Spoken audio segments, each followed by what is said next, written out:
What's up, guys? All right, so I think options are made a hell of a lot more complicated than they need to be. So in this series of options videos, what I'm going to try and pride myself on is explaining it in a way that everyone can understand it. Now, I'm not giving any kind of trade recommendations. It's only educational purposes only. But here's a concept that I actually love utilizing, and that concept is buying deep in the money calls. If you're someone that is looking at buying 100 shares of a certain stock or an ETF, then you're going to allocate so much money towards that. Let's say you are looking at buying XYZ at $100 a share. You're going to buy 100 shares of that. That would be a $10,000 trade.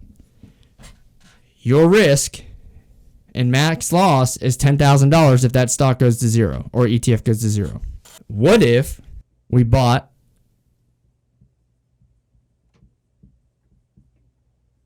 one deep in the money call option that expires way out in the future, like a year or 2 years? And instead of $100 strike price, we're going to buy maybe the 60 strike.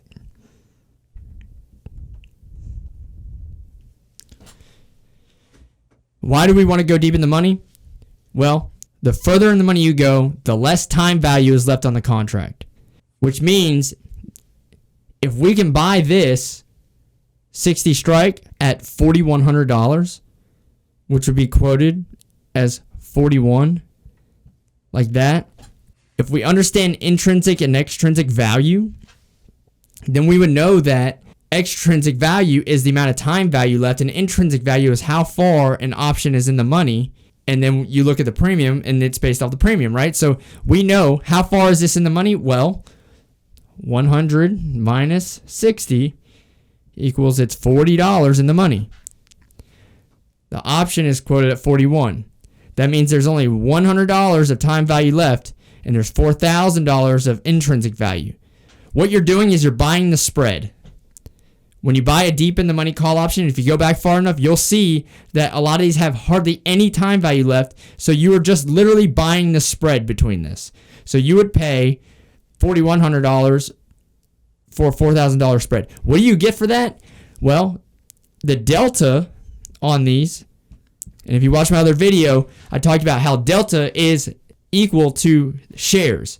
When you look at delta on options, don't think of it as how much money you're going to make for a $1 gain. Think of it as that's the same as owning X amount of shares. So if it's a 50 delta, that's the same as owning 50 shares of the stock. If it's a 20 delta, that's like owning 20 shares of the stock. Because when you think of it like that, then you will be able to utilize options to hedge and just be more efficient in your portfolio. So the delta on these would be like a 95 delta. So it'd be quoted like 0.95 delta. That's like owning 95 shares. So you have 5 share difference, not a whole lot. But you're paying $4,100 instead of $10,000. If you did the math on what 95 shares would cost you at $100 a share, that'd be $9,500. So you're spending less than half of the money for the same amount of shares. Well, this benefits us a few different ways. One, we spend less money. Instead of risking $10,000, we risk $4,100. So this is our max loss. This is our max loss. Which means if this company, for some reason, goes bankrupt in the time frame that we're holding this option, we would have saved ourselves $5,900 in risk on that if the shares went to zero. We get pretty much the same upside because we're going to have about 95 shares, and the further up it goes, the closer to owning 100 shares it would be like. But we're doing it with less money.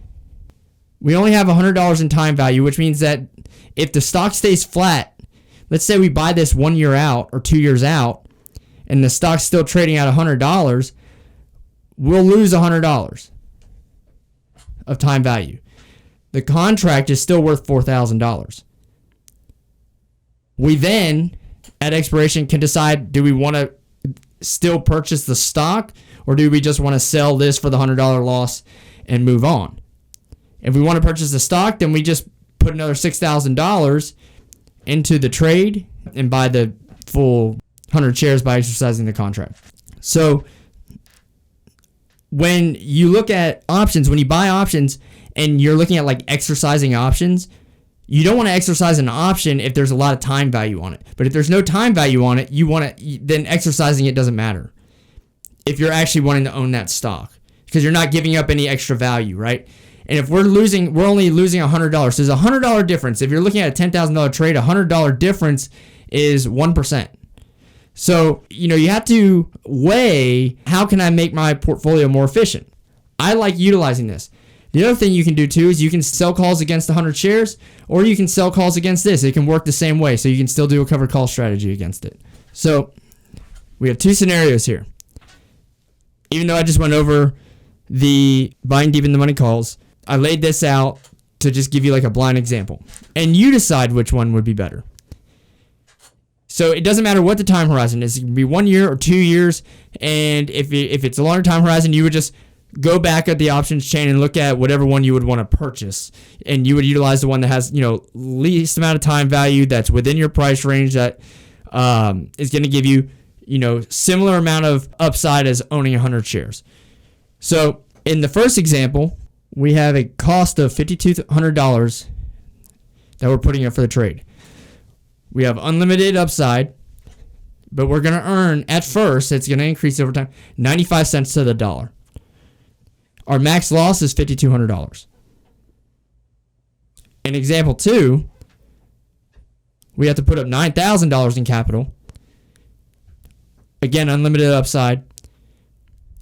We're going to earn $1 for every dollar, and our max loss is $9,000. Which one would you do?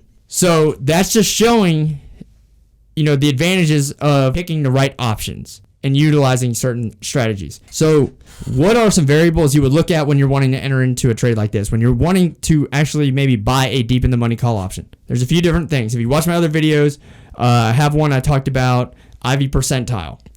What we're doing when we're buying a deep in the money call is we are somewhat eliminating IV crush or Vega risk. And we're actually taking advantage of Vega, but still, ideally, I'm going to stay true to what I said in the last video of buying low IV when it comes to options and selling high IV. So the first key variable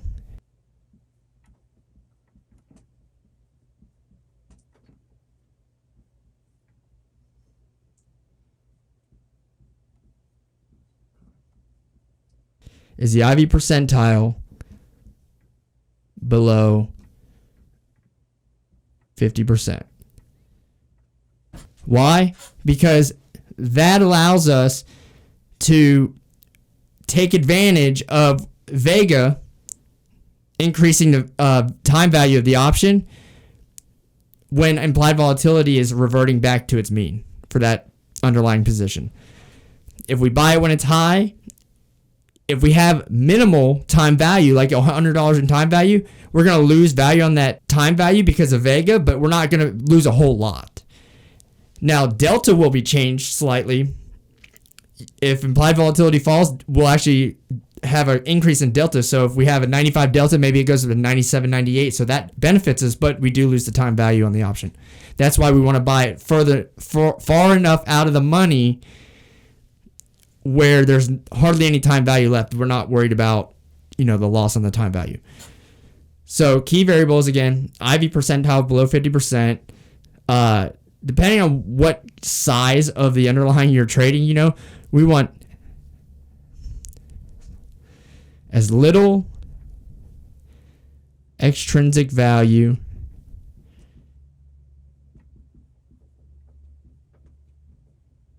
as possible. Because we want to eliminate that risk. The other thing that is probably the most important thing, it must be a position that is fundamentally good. So that means they are a good business.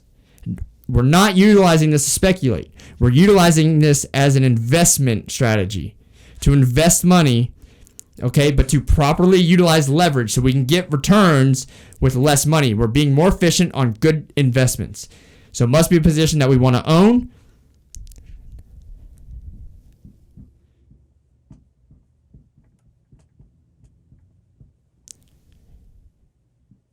And is fundamentally sound.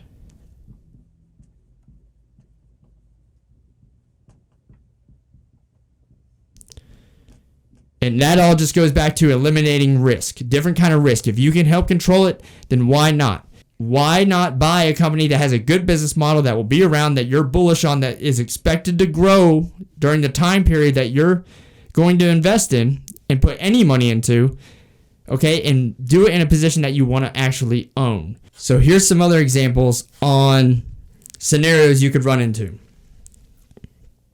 Let's say we bought this deep in the money call. So we have XYZ is currently at $100 a share. And we buy a leap, we buy a year out, 2 years out, whenever. If at expiration, XYZ equals $120 a share, and we own this 60 call,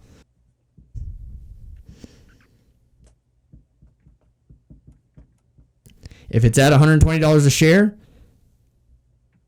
this contract would now be worth 120 minus 60, which is 60. We multiply that by 100, equals $6,000. Our cost in my last example was $4,100.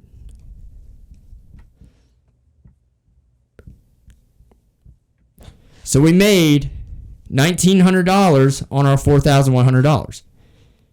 If we own the actual underlying shares, or we made $2,000 on a $10,000 trade. So we had a 20% return on our money when we owned the shares, or we had a almost 50% return on our money by buying the deep in the money call option. So my next example is, let's say XYZ that was at $100 a share falls to $55 a share. So at expiration,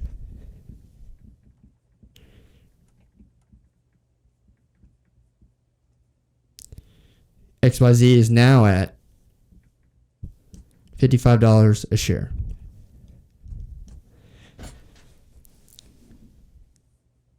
The call option expires worthless.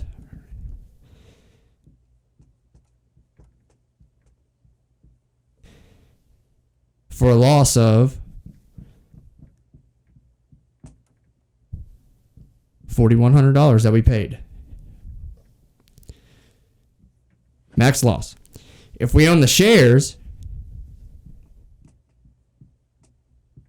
we would have lost $4,500. So we saved ourselves a $400 loss. And then at that point, we can turn around and buy either the shares at a discount if we wanted to, if we had extra money. Or let's say this actually went to like $65 a share. We would still have $500 left in intrinsic value on the contract. And we would pay $6,000 more to buy the shares. So we would then purchase the shares if we wanted to purchase the shares. But you don't have to. You can just close it out. So that's kind of the concept of buying deep in the money calls. It's just a matter of picking the right one for it. You know, going through the options chain and looking at the values of the options and knowing how to calculate them to find which one would be appropriate to purchase. But that's kind of my take on it. If you have any questions, please feel free to email me or reach out. If you like the video, hit like and don't forget to subscribe.